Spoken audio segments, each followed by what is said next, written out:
하나님께서 우리에게 주신 말씀은 요한복음 18장 12절에서 27절 말씀입니다. 이에 군대와 천부장과 유대인의 아랫사람들이 예수를 잡아 결박하여 먼저 안나스에게로 끌고 가니 안나스는 그 해의 대제사장인 가야바의 장인이라. 가야바는 유대인들에게 한 사람이 백성을 위하여 죽는 것이 유익하다고 권고하던 자로라. 시몬 베드로와 또 다른 제자 한 사람이 예수를 따르니 이 제자는 대제사장과 아는 사람이라 예수와 함께 대제사장의 집들에 들어가고 베드로는 문 밖에 서 있는지라. 대제사장을 아는 그 다른 제자가 나가서 문 지키는 여자에게 말하여 베드로를 데리고 들어오니 문 지키는 여종이 베드로에게 말하되 너도 이 사람의 제자 중 하나가 아니냐 하니 그가 말하되 나는 아니라 하고 그때가 추운 고로 종과 아랫사람들이 불을 피우고 서서 쬐니 베드로도 함께 서서 쬐더라. 대제사장이 예수에게 그의 제자들과 그의 교훈에 대하여 물으니 예수께서 대답하시되 내가 드러내놓고 세상에 말하였노라. 모든 유대인들이 모이는 회당과 성전에서 항상 가르쳤고 은밀하게는 아무것도 말하지 아니하였거늘 어찌하여 내게 묻느냐. 내가 무슨 말을 하였는지 들은 자들에게 물어보라. 그들이 내가 하던 말을 아느니라. 이 말씀을 하심에 곁에 섰던 아랫사람 하나가 손으로 예수를 쳐 이르되 내가 대제사장에게 이같이 대답하느냐 하니 예수께서 대답하시되 내가 말을 잘못하였으면 그 잘못한 것을 증언하라.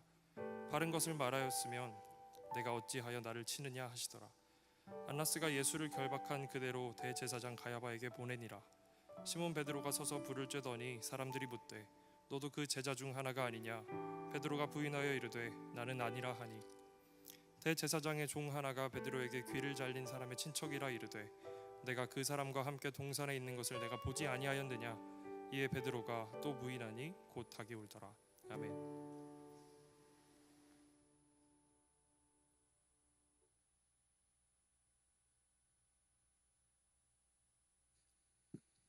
우리들은 하루의 시간 속에서도 수차례 실패와 잘못을 반복하곤 합니다. 잘해보려고 했는데 잘 안 됐습니다. 하나님 앞에서 그리스도인답게 살아보려고 했는데 너무나 무참하게 부족한 모습을 보이고 말았습니다. 그때 여러분들은 어떠한 생각을 하십니까? 실패했다, 망했구나, 이런 생각이 들겠죠. 시험이나 학업에 실패하는 것도 참으로 힘든데 그리스도인으로서 하나님 앞에서 신앙적으로 실패하게 되었을 때 그때 참 속상하고 마음의 무너짐을 경험하게 됩니다. 다시는 안 그럴 거야. 내가 다음번에는 정말 하나님께서 선하게 여기시고 기뻐하시는 그 모습으로 나의 가족을, 내가 소중히 여기는 그 사람을 대할 거야 라고 다짐하지만 같은 죄를 반복하게 되고 사랑하겠다고 했는데 또다시 상처를 주게 되고 예수님을 사랑한다고 고백하면서도 또다시 사람들의 시선과 내가 감수해야 되는 손해가 너무나 싫어서 주님을 부인했던 이런 실패를 경험하는 것이 우리 인생사에서는 계속 되풀이 된다라는 겁니다. 그때 이제 자신에게 실망하게 되죠. 나 훌륭한 사람인 줄 알았는데 가만히 보니까 그렇지 않구나. 나는 정말 괜찮은 사람인 줄 알았는데 결혼 생활을 해보니까, 자식을 키워보니까, 직장 생활을 해보니까 나 남들과 큰 차이가 없었다. 더 부족한 사람인 것 같다. 내 안에 있는 비겁함과 이기심과 욕심과 질투와 연약함을 발견하게 되면 그렇게 신앙적으로 실패한 거죠. 하나님 앞에 서기가 참 부끄럽게 여겨집니다. 기도하는 것도 죄송하고 예배 드리는 것도 염치 없는 것 같고 이 믿음의 공동체 모이는 것도 불편한 마음이 들기도 합니다. 이처럼 신앙적인 실패를 경험하게 되었을 때 어떠한 예수님의 얼굴이 떠오르십니까? 우리가 잘못하고 집에 오게 되면 나를 훈계하셨던 부모님의 모습이 있을 겁니다. 학교에서도 내가 잘못하게 되면 선생님께서 화내셨던 모습이 떠오를 겁니다. 신앙적으로 실패했을 때 하나님께서는 어떠한 표정으로 우리를 바라보고 계실까요? 팔짱을 딱 낀 다음에 그럴 줄 알았어. 너가 그럴 줄 알았어. 너무 실망했다.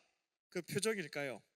아니면 내가 너한테 3~4번 기회 줬는데 3번 다 기회 잃었으니까 다시는 찾아오지 마라. 냉정하게 등을 확 돌리는 모습일까요? 성경 전체와 특별히 복음서를 읽어보게 되면 우리가 구원자로 믿는 예수님, 이렇게 따뜻할 수 있나 싶을 정도로 포근한 분임을 볼 수가 있습니다. 사람들이 외면했던 사람들, 더 크게 외면하실 것 같은데 병든 자들에게 손을 내미셨고, 사람들이 불편하게 여겼던 세리와 죄인들과 함께 식사도 하셨습니다. 친구였습니다. 나사로가 죽게 되었을 때 장례식장에서는 울기도 하셨죠. 곧 있으면 제자들이 나를 배신할 것을 아셨습니다만 우통을 벗고 수건을 허리에 끼신 다음에 한 사람 한 사람 무릎 꿇고 발도 씻겨주셨던 분이 예수님이셨습니다. 한 3년 정도 된 것 같습니다. 요한복음 1장부터 한 절씩 한 절씩 강의하면서 예수님의 모습을 깊이 묵상하게 되었는데, 그때마다 발견하게 되었던 것은 우리를 변함없이 사랑하시는 예수님의 따뜻함이었습니다. 요한복음 13장 1절 고별설교의 시작이었죠. 예수님께서 세상에 있는 자기 사람들을 사랑하시되 끝까지 사랑하셨다. 바로 그 고백을 통해서 설교가 시작이 되는데요. 말씀하신 것처럼, 요한 서도가 발견하고 고백했던 것처럼 예수님은 자기 사람을 사랑하시되 처음 모습 그대로 끝까지 변함없이 사랑하셨다라는 겁니다.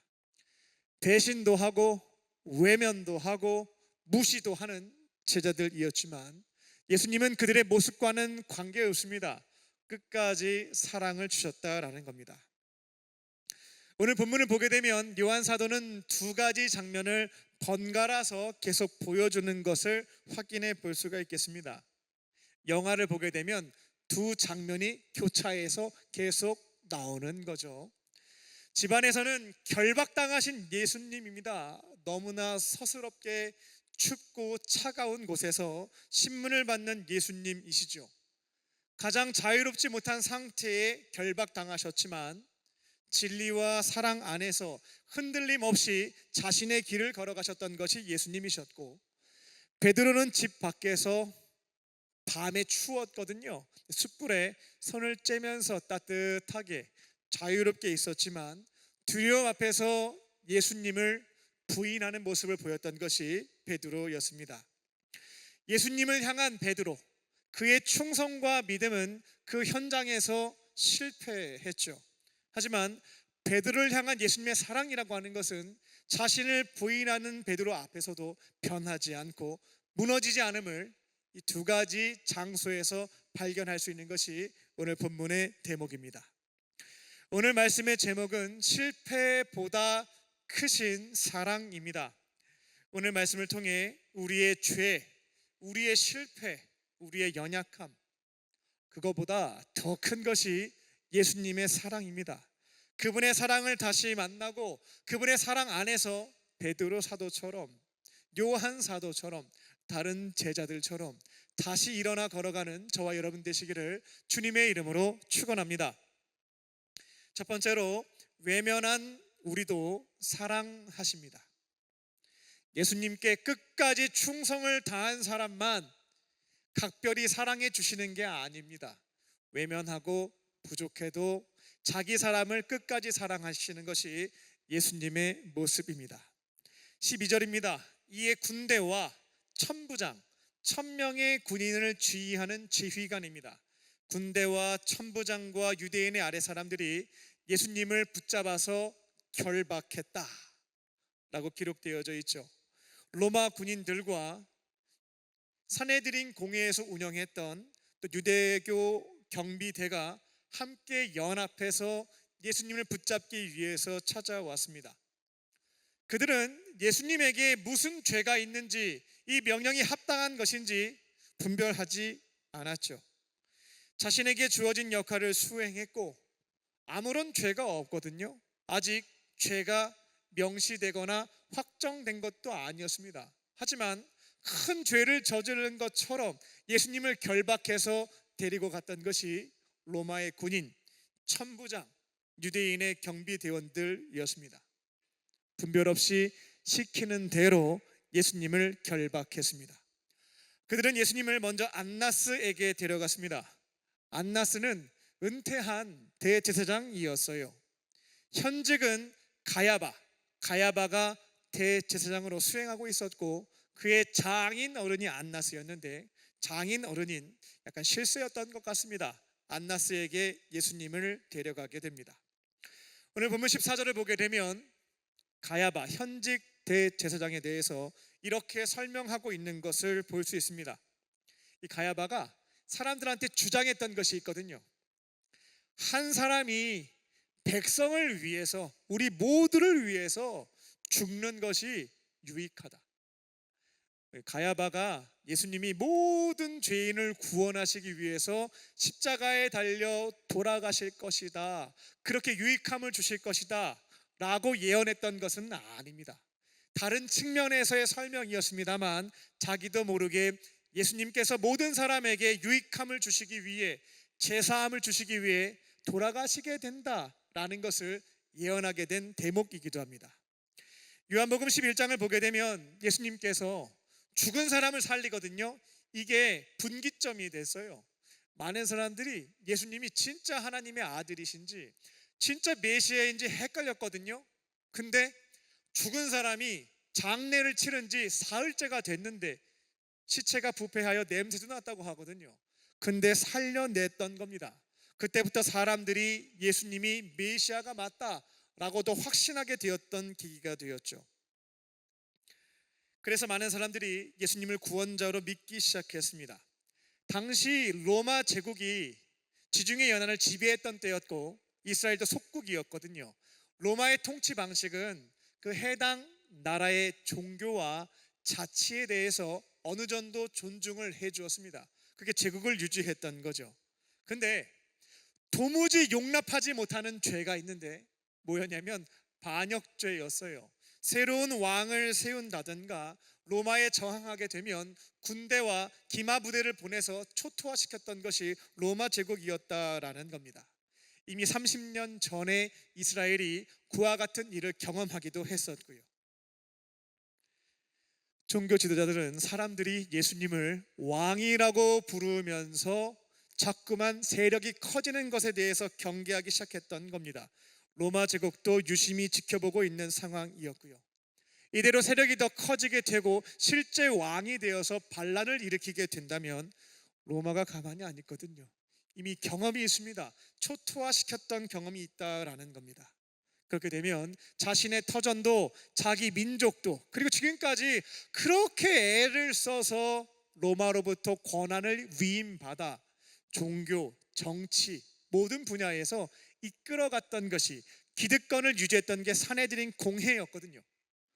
로마로부터 공격당하면 다 잃게 된다라고 생각했던 것입니다. 그들에게 백성과 민족에 대한 안전에 대한 염려가 전혀 없었다고 단정할 수는 없겠습니다. 하지만 그들의 마음속에서 오늘 본문에는 백성들을 위해 한 사람을 제거하는 게 낫겠다, 너희들을 위한 거야 라고 말하고 있었지만, 속내를 보게 되면 자기 기득권이죠. 야, 너희들이 자꾸 소란 일으키면 로마 제국이 우리한테 책임 물을 거 아니야.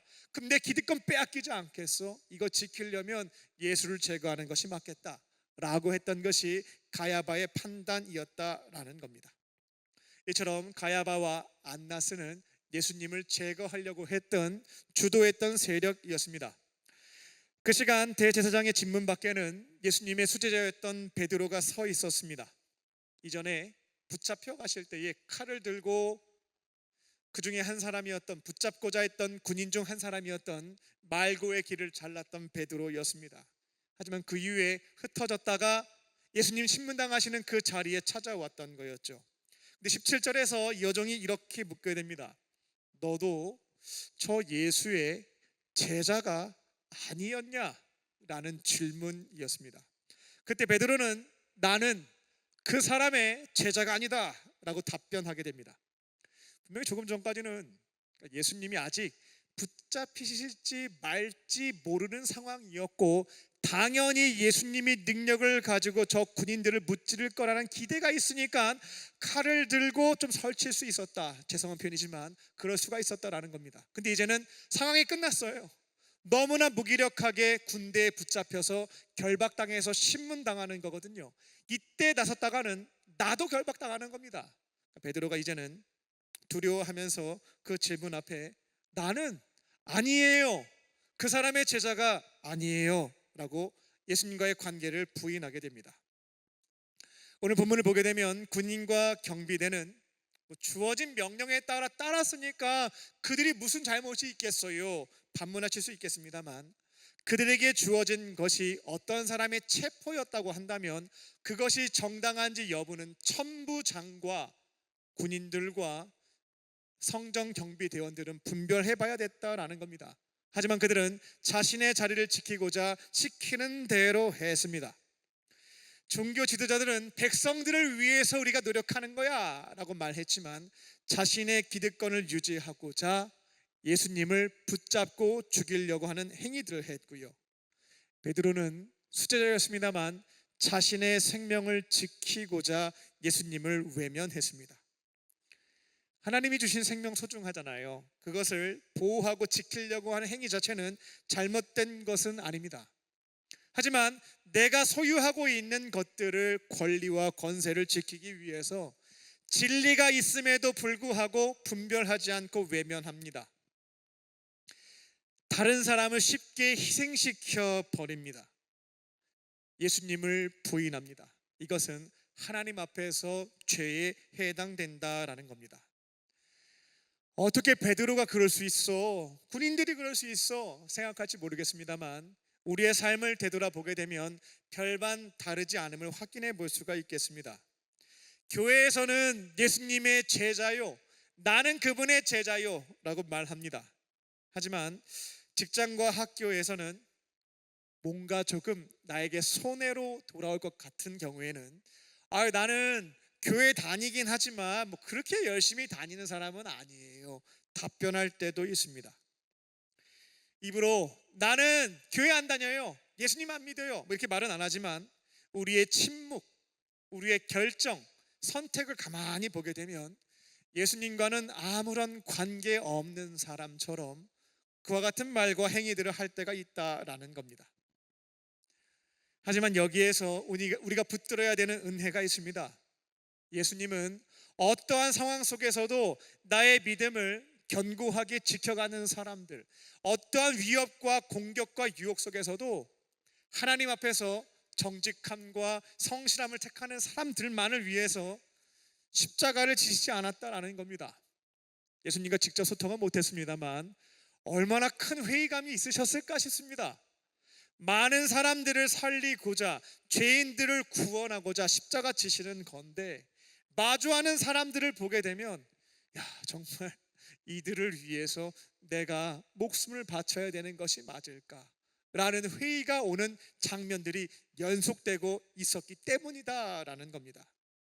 하지만 예수님은 자기 유익을 앞세우고 두려움 때문에 외면했던 군인들, 천부장, 대제사장, 베드로와 제자들, 그 모든 사람들을 살리시기 위해서 십자가를 지시게 됩니다. 지금 우리들 또한 교회 문 밖에서 예수님을 외면하고 잘못된 것을 선택할 때가 많습니다만 그처럼 부족한 우리들을 위해서 십자가를 지시고 부족한 우리들을 변함없이 사랑하시는 분이 우리가 믿는 예수님인 줄로 믿습니다. 하루의 시간 속에서 한 주의 삶을 되돌아보게 되면 신앙적으로 실패할 때가 생각보다 많습니다. 죄를 범할 때도 많고요. 그때마다 예수님 앞에서 도망치지 마십시오. 우리들은 자신의 것을 소유하고 지키기 위해서 때로는 예수님을 외면하고 부인할 때가 있습니다만 예수님은 그와 같은 우리들을 살리기 위해서 자신의 목숨을 바치신 분, 그와 같은 우리들을 변함없이 사랑해 주시는 분인 줄로 믿습니다. 외면하는 우리임에도 불구하고 우리를 변함없이 사랑하시고 잘못된 것에서부터 돌이키시기도 하고 부족한 우리들을 다시 세워주시는 그분의 은혜와 사랑을 기억하며 어떠한 상황과 형편 속에서 무너짐을 경험했다 할지라도 다시 예수님께 나아가는 저와 여러분 되시기를 주님의 이름으로 축원합니다. 두 번째로, 진리와 사랑으로 악을 이기십니다. 진리와 사랑으로 악을 이기시게 됩니다. 예수님께서 이제 대제사장, 전직 대제사장이죠, 안나스 앞에 서시게 되었고요, 신문을 받게 됩니다. 19절입니다. 대제사장이 예수님께 두 가지를 묻게 됩니다. 당신의 제자들 어딨냐? 당신의 제자들 누구냐? 다른 거는 당신이 지금까지 어떠한 것을 가르쳤느냐? 제자들과 교훈에 대해서 신문하게 됩니다. 단순한 궁금증은 아니었고요, 이 신문을 통해서 예수님이 잘못을 저질렀다라고 하는 빌림이, 증거를 확보하고자 했던 목적이 있었습니다. 근데 오늘 본문을 보게 되면 첫 번째 질문이죠, 제자들에 대한 질문에 예수님이 아무런 말씀을 안 하신 것을 볼 수가 있겠습니다. 요한 사도가 별도의 기록을 남겨놓지 않았어요. 말씀을 안 하셨다라는 겁니다. 예수님의 제자들의 이름이 베드로, 안드레, 야고보, 요한, 빌립, 바돌로메 쫙 말씀하신 게 아닙니다. 그리고 거기에 제자 요한, 베드로는 현장에 있었거든요. 내 제자들은 저 밖에 있어 하면 같이 잡히는 건데 언급하지 않으셨습니다. 그들의 이름, 그들이 머물고 있는 장소에 대해서는 어떠한 말씀도 하지 않으셨습니다. 붙잡히실 때 내가 예수니 나 잡아가고 이들은 보내줘라 말씀하신 것처럼 끝까지 신문의 현장 속에서도 제자들은 외면하고 도망갔습니다만 지키시는 예수님의 모습을 볼 수가 있습니다. 예수님은 자신이 가르쳤던 내용에 대해서만 분명하게 답변하십니다. 20절과 21절입니다. 예수님은 내가 지금까지 공개적으로 성전과 회당에서 가르쳐 왔으니 내가 어떤 말을 했는지, 거기에 무슨 문제가 있는지 확인하고 싶으면 많은 사람들이 들었으니까 그들한테 확인해 보시오 라고 답변하시게 됩니다. 사람들 앞에서 전하신 말씀과 다른 내용들을 쏙닥쏙닥 사람들 모아가지고 비밀스럽게 가르친 적이 없다라는 겁니다. 공개적인 자리나 제자들과 함께하는 자리나 동일한 내용을 교훈했으니 거기에 문제가 있다고 하면 그들이 고발했을 것이고 그들을 증인 삼아서 나에 대해서 잘못한 것을 확보하면 되지 않겠는가라는 답변이셨습니다. 오늘 본문을 보게 되면 예수님께서 그처럼 정당하게 요구하셨는데 이것에 대한 답변은 나오지 않고요, 그곳에 있었던 한 사람, 경비 한 사람이 답변을 왜 이런 식으로 하느냐고 예수님을 때리는 모습이 나오게 됩니다. 그때 예수님의 답변입니다. 23절입니다. 아니, 내가 잘못한 것이 있으면 잘못한 것에 대해서 이야기를 해야 되는데 나는 바른 말을 했는데 정당한 것을 요구했는데 왜 나에게 폭력을 행하는가? 라고 말씀하시게 됩니다. 예수님을 보게 되면 불의를 당하게 되실 때 그 불의를 아무 답변도 안 하시고 참기만 하시지 않으셨습니다. 자신에게 가해진 폭력이 불의한 일이라고 한다면 이거 잘못된 일이다, 내가 정당하게 말을 했는데 왜 폭력을 행사하는가? 라고 말씀하셨습니다.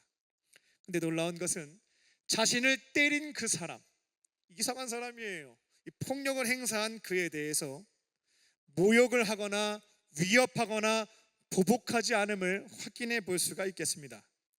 불의를 불의라고 말씀하시지만 불의를 행한 사람과 똑같은 방식으로 악을 받았으나 악으로 갚지 않으셨다라는 겁니다. 불의 앞에서 침묵하지 않으셨고요, 사람을 향한 사랑도 잃지 않으셨던 것이 예수님의 모습이었습니다. 악을 악으로 갚지 말아야 된다라고 하는 내용들이 성경에도 기록되어져 있고 예수님의 모습이기도 합니다. 하지만 이렇게 오해하지는 마십시오. 누군가가 악한 일을 행할 때 침묵하고 나한테 폭력을 행하고 괴롭힘을 행함에도 불구하고 그대로 묵묵하게 견디고만 있어라 라는 것 아닙니다. 예수님의 모습을 보게 되면 잘못한 것이 있으면 잘못이라고 분명하게 말씀하시고 위험한 것이 있으면 자리를 피하시기도 했고 또 도움이 필요한 경우가 있다면 요청하시는 것들을 확인해 볼 수가 있다라는 겁니다. 이와 같은 행동은 악을 악으로 갚는 게 아닙니다. 다만 우리가 주의해야 될 것은 무엇이냐면 내가 받은 고통만큼 그대로 돌려주는 거죠. 상대방이 나에게 악을 행했을 때 똑같은 모습으로 악을 행하는 것, 이것이 바로 예수님께서 행하지 않으셨던 악을 악으로 갚은 것, 갚지 않는 것에 대한 모습이다라는 겁니다. 베드로전서 2장 23절을 보게 되면 예수님께서 많은 이들이 악을 행했는데 어떻게 저렇게 견디실 수 있었는지 그 이유에 대해 베드로 사도가 직접 설명한 것을 볼 수 있습니다. 욕을 당하셨는데 맞서서 욕을 보이지 않으셨고, 고난을 당하셨는데 그들을 위협하지 않으셨고, 이처럼 하실 수 있었던 것은 오직 공의로 심판하시는 하나님께 모든 것을 부탁하셨다, 맡겨놓으셨기 때문이다 라고 기록해 놓고 있습니다. 예수님은 악을 몰라서 참으신 것도 아니고 모른 척 하신 것도 아닙니다. 최종적인 판단과 심판은 공의로우신 하나님께서 하실 것이기에 그분께 부탁드려 놓고 그 자리에서 하나님께서 원하시는 사랑을 실천하는 것, 그것을 붙잡고 걸어가셨다라는 겁니다. 우리가 삶의 자리에서 예수님처럼 악을 당하고 어려운 일을 겪을 때가 있겠습니다. 그때마다 우리가 걸어가야 할 길은 예수님이 걸어가신 그 길, 악을 악으로 갚지 않고 사랑으로 이기는 길이 우리가 걸어가야 할 길이 될 줄로 믿습니다. 말은 쉽지만 실천하는 것은 어렵습니다. 나에 대한 공격, 나의 부모와 친구와 자녀를 향한 공격 앞에서 보복하지 않고 분개하지 않고 사랑으로 이긴다라고 하는 것은 참으로 실천하기 어려운 과제가 맞습니다.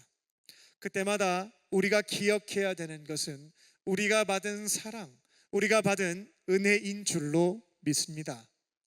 우리는 예수님께 악을 행했고 범죄했습니다. 그분을 외면할 때도 있고요, 예수님이 가장 소중하게 여기시는 사람들에게 너무나 큰 실수와 아픔을 주는 범죄를 할 때도 있다라는 겁니다.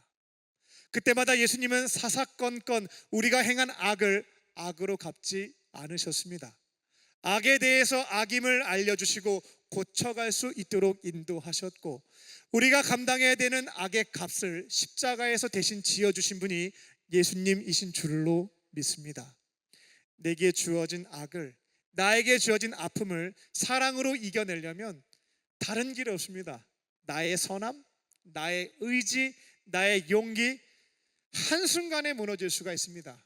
이겨낼 수 있는 유일한 길은 내게 주신 사랑을 알고, 내게 주신 사랑을 믿고, 내게 주신 사랑을 경험할 때에 우리 또한 악을 악으로 갚지 않고 선으로 이기게 되는 줄로 믿습니다. 예수님의 제자는 불의 앞에서 단순히 침묵하는 사람들 아닙니다. 불의가 있다면 무엇이 진실인지 말하되 우리 마음속에 미움 없이 사랑으로 말하는 사람들입니다. 정의가 구현될 수 있도록 일하되 복수하지는 않습니다. 또한 최종적인 심판은 내가 하지 않습니다. 하나님께 맡겨드리며 그분이 원하시는 것, 그분이 걸어가신 그 길, 사랑으로 이기는 것이 우리의 길인 줄로 믿습니다. 우리가 받은 용서와 우리가 받은 그 사랑을 기억하며 나에게 주어지는 악이 있다 할지라도 사랑으로 이기는 저와 여러분 되시기를 주님의 이름으로 축원합니다. 끝으로 실패한 우리를 다시 일으키십니다. 예수님은 실패한 우리를 사랑으로 다시 일으키십니다. 예수님은 자신을 때린 사람 가만히 두고 싶지 않으셨을 텐데 하나님께서도 얼마나 분개하셨을까요? 하지만 악으로 갚지 않으셨습니다.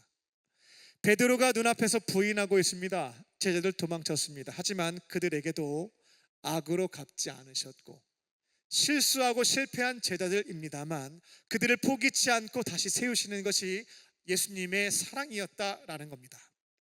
오늘 본문을 보게 되면 베드로 사도가 한 번도 아니고요, 3번에 걸쳐 부인하는 모습이 나옵니다.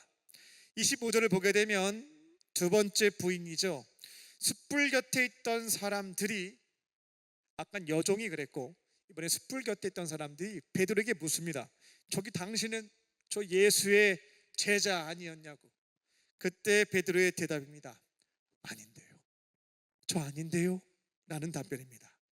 26절과 27절 더 큰일 났습니다. 베드로가 귀를 잘랐던 말고의 친척이 등장합니다. 나는 당신이 동산에서 내 친척 말고의 귀를 자르는 거 봤는데 당신 베드로잖아 라고 묻는 상황이 되는 겁니다. 그때 베드로가 말합니다. 아닌데요. 저 베드로 아닌데요. 부인하게 됩니다. 거기에서 맞다라고 하면 단순히 제자일 뿐만 아니라 칼을 휘둘러서 붙잡으려고 했던, 지금으로 말하면 공권력에 대항한 거거든요. 제목이 추가가 되는 거예요. 너무 두려운 겁니다. 그래서 저 아니라고. 다른 복음서를 보게 되면 어떻게까지 얘기하냐면 내가 예수의 제자가 맞다면 하늘로부터 천벌 받을 거라고, 저주 받을 거라고 이렇게 얘기하면서 부인했던 것이 베드로였습니다. 그때 닭이 울게 되죠. 요한복음 13장에서 예수님이 내가 위기 겪게 될 거야 라고 할 때 베드로가 말했거든요. 내가 주를 위해서 내 목숨 바칠 겁니다. 예수님 결단코 위기 겪지 않으실 겁니다 라고 단언했거든요. 베드로의 사랑 고백이 가짜였던 것은 아니었습니다. 하지만 자신의 힘과 결심, 용기, 의지를 가지고는 예수님을 끝까지 따를 수 없음이 보여지는 장면에 해당됩니다. 반면 예수님의 모습은 정반대였습니다. 베드로와 예수님이 했던 말이 반대였는데요. 예수님은 지난 말씀에서 자신을 붙잡기 위해서 찾아왔던 사람들에게 에고에이미, 헬라어로는 에고에이미라고 되어 있는데 내가 바로 그다, 내가 바로 찾는 그 사람이다 라고 말씀하시면서 자신의 정체를 밝혔습니다. 내가 나사렛 예수다. 내 정체를 밝혔으니까 나는 붙잡아가고 제자들 공격하지 말고 풀어줘라 라고 말씀을 하셨죠. 근데 오늘 본문을 보게 되면 베드로는 에고에이미 대신 우크에이미라고 말하는 것을 보게 돼요. 그 뜻은 나는 아니요 라는 표현입니다. 예수님은 사랑하는 제자를 살리기 위해서 자신의 정체를 밝혔는데요, 베드로는 정반대로 한 겁니다. 자기 살겠다고 제자이라고 하는 정체성을 숨겼던 겁니다. 감췄던 것입니다. 오늘 본문을 보게 되면 닭이 울면서 어둠 끝에 모든 것이 끝난 것처럼 보입니다. 하지만 요한복음을 보게 되면 베드로 사도는 그 장면에 머물러 있지는 않습니다. 21장을 보면 어둠에서부터 아침으로 장면이 전환되게 되는데요, 부활하신 예수님께서 디베랴 호숫가에서 베드로에게 찾아오신 장면이 기록되어져 있다라는 겁니다. 자기 살겠다고 나는 제자 아니에요 숨겼던 베드로에게 찾아오신 겁니다. 21장을 보게 되면 육지에 제자들이 모이게 되었을 때 예수님이 추울 수 있으니까 숯불을 준비하시고 허기진 그들을 위해서 떡과 생선을 마련하신 장면이 기록되어져 있습니다. 요한이 여기에서 사용한 숯불이라고 하는 단어, 안드라키아라고 하는 단어인데요, 요한복음을 보게 되면 딱 2번 기록되어져 있는 단어입니다. 18장에 숯불이 한번 나오고요, 21장에 한 번 더 기록되게 되거든요. 첫 번째 숯불은 베드로가 예수님을 부인했던 자리였습니다. 그러니까 이후에 베드로 사도가 숯불을 볼 때마다 얼마나 괴로웠겠어요. 예수님 신문당하실 때, 그 추울 때, 고생당하실 때 자기는 손 이렇게 째면서 3번 부인했던 것이 숯불 자리였거든요. 근데 예수님께서는 놀랍게도 부활하신 아침 회복의 자리에 숯불을 마련해 놓으신 겁니다. 이제는 숯불을 보면서 과거의 실패를 떠올리며 괴로워하지 말라고 그 숯불을 회복의 장면으로 바꾸어 주셨다라는 겁니다. 예수님은 베드로에게 주반을 먹이신 뒤에 3가지 질문을 하시게 됩니다. 베드로, 너 왜 그랬어? 라는 질문은 아니었고요, 요한의 아들 시몬아, 너가 나를 사랑하느냐? 라는 질문이었습니다. 예수님께서 확인하셨던 것은 주님을 향한 사랑이었죠. 그의 실력, 의지, 용기 혹은 이전의 실패를 들추어내시지 않았습니다. 사랑하는지 그 마음을 보셨고 베드로는 고백했습니다. 그때 예수님께서는 베드로에게 이제 내 양을 치고 먹이라 라고 하는 사명을 맡겨주시게 됩니다. 베드로는 위기 앞에서 예수님의 제자가 아닙니다 라고 부인했던 사람이었습니다만, 예수님은 그 실패 속에서 베드로를 포기치 않고 찾아오셔서 다시금 회복시켜 주시고 제자로 부르시고 다시금 걸어갈 수 있도록 인도해 주셨다라는 겁니다.